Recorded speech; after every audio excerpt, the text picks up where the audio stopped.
Welcome to the very first episode of Smart Money Moves Fresh Minds. I'm Jem McGloin, and here with me is another associate advisor, Wesley Humes. We work together here at Black Diamond Financial Solutions, located in the Delaware Beaches. Quick little background to get started. We've been telling a lot of people that we know, and it's pretty funny. The advisors think it's hilarious too. Is we got the job pretty much the same exact day. Both of us, we went to University of Delaware. I was in the financial planning program, wealth management. Wesley was strictly finance. And one of our senior partners, Ken Reese, was up for a presentation. So my director wanted me to sit in on it. And I had a conversation with Ken, went well. He said, yeah, come down when you're back home to have a meeting. And exactly as I left Ken, Wesley walked in to Ken at the same time. And Wesley can tell you the rundown of his as well. Yeah, so it's funny. I would always see Ken and we would see him surfing down at the beach and never knew what he did. And then one day I'm just walking to class and there's Ken in a really nice suit. He had just gotten done lecturing Joe's class. And I was pretty sure I was a junior at that time. And I was like, Ken, what are you doing here? I mean, I was really just in shock to see him not in a wetsuit. But he said, yeah, I'm a partner at a wealth management firm at the beach. And everything's kind of started to click. I was like, I don't know what I'm going to do in the future. And if I can find a job at home and be able to go surf, be close to the beach, then it's a win-win. So everything started to work out for us. I started to meet all the partners and kept in touch with Ken.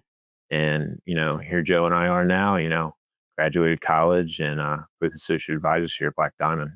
So we had the idea of starting a podcast, and I was recently on a phone call with one of my mentors from University of Delaware. His name's Andy Panko. He has his own firm based in New Jersey called 10 on Financial, and he has his own podcast. And I just wanted to pick his brain and we're getting on the topic. And we were talking about how life's been here, and I said, Andy, it's kind of like personal finance, and he said, Joe, it is personal finance where it is more personal than finance. So we're going to start off as our first episode, and it's called Personal Finance. Yeah. And I mean, Joe, where is there more personal than finance, right? Yeah. Your money is a reflection of your priorities, your choices, and your lifestyle. So let's dive into what personal finance really means and how you can make the smart money moves starting right now. So what exactly is personal finance? In a nutshell, it's the way you manage your money, and it covers everything from budgeting, savings, investing, and even how you plan for the future. Right. And personal finance is really more than just numbers. It's about your life goals, your values, and how you use your money to support those things. Personally, I think of money as my time and energy put into numbers and in terms of dollars. You work an hour for $20 an hour. Well, if you go spend $20, I think of it as spending an hour of my time to buy that specific good. It's personal because everyone's financial goals and situation and priorities are different. Yeah, some people might prioritize saving for a down payment on a house, while others might be more focused on paying off student loans or building an emergency fund, which people commonly refer to as a savings account. The key here is to understand where you are, where you want to go. And the problem is we have a lot of people that want everything at the same time, but in reality, it doesn't work that way. Eventually, it comes to a point where you got to prioritize some things more than others, and you just kind of check off the boxes one by one. Yeah, you have a great point there. People, especially young people, don't want to delay gratification to have a more fruitful future and have things that they wouldn't otherwise have in the future. So with that, let's break down the basics. So first, let's talk about budgeting.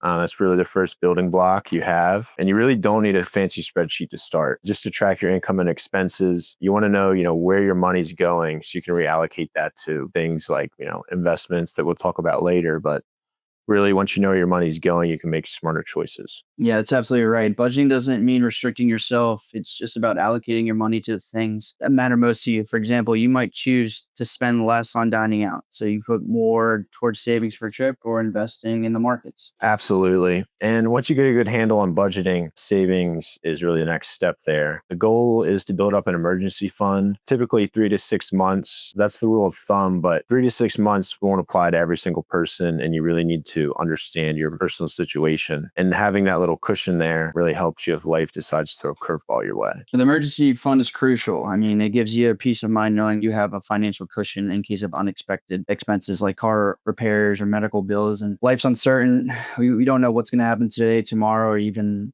the next 6 months or the next year. So having this in place, just making sure that not just ourselves here, the advisors, but also our clients have that in place. It's a very important goal to have.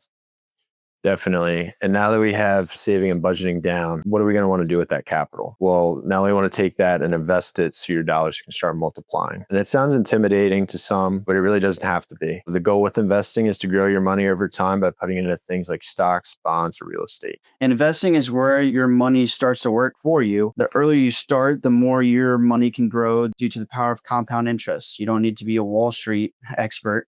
There are plenty of low-cost options to get started. And one thing we see here is just an average American. A lot of people can have all their money in the stock market. The stock market is not guaranteed for you to make money. People have to realize that it's kind of like a casino. It goes up and down. You don't know what direction, what headline's going to drive the market. So we try to tell people here, our clients and people that come in and say, hey, the stock market is for the money that you don't need right now, and let that grow over time. Yeah, it's a great point. If you're only invested in the stock market, and especially in the stock market in just one country, then you're not really diversified in that aspect. So now let's look at protecting your financial future. Another important part of personal finance is making sure you're protecting yourself and your family financially, whoever that may be. That means thinking about insurance, health, life, and disability. Right. And let's not forget about retirement planning. I mean, even if you're in your 20s or 30s, like Joe and I, it's never too early to start thinking about retirement. For some, it might seem far off, but the earlier you start saving and investing, the more money you'll have down the road. Yeah. And the main thing is, hey, let's get the debt management down first before we do any of this. That's probably a main goal we want to talk about. To back off Wesley's point with retirement planning, this is where tools like 401ks or IRAs come in handy. They offer tax advantages that help your money grow more efficiently over time. Right. So before we wrap up here, let's quickly talk about some common mistakes people make when it comes to personal finance. The first one is that it's not budgeting or tracking expenses. Yeah, and it's huge. If you don't know where your money's going, it's almost impossible to make any progress. Another mistake is not saving enough for emergencies or retirement. Right. And something that we all see is people that try to keep up with the Joneses. People are buying things that they don't need to impress others. And as Americans, we see this every day with our family and friends, and they get caught up in consumerism. The key is staying focused on your own financial goals and worrying about yourself and not what other new car or new phone your friend or family member has. Absolutely. And lastly, not starting to invest early enough. The longer you wait, the harder it is to take advantage of compound growth. All right, Joe. We've covered a lot of ground here today. Personal finance really isn't a one-size-fits-all approach. It's all about making smart choices that align with your goals and values. Absolutely, Wes. Take control of your money. Start making smart money moves today. The earlier you start, the more confident you'll be in your financial future. All right, guys. Thanks for tuning in to Smart Money Moves, Fresh Minds. We're excited to be on this journey with you, and we can't wait to dive deeper into more topics in upcoming episodes. Have a good rest of your day.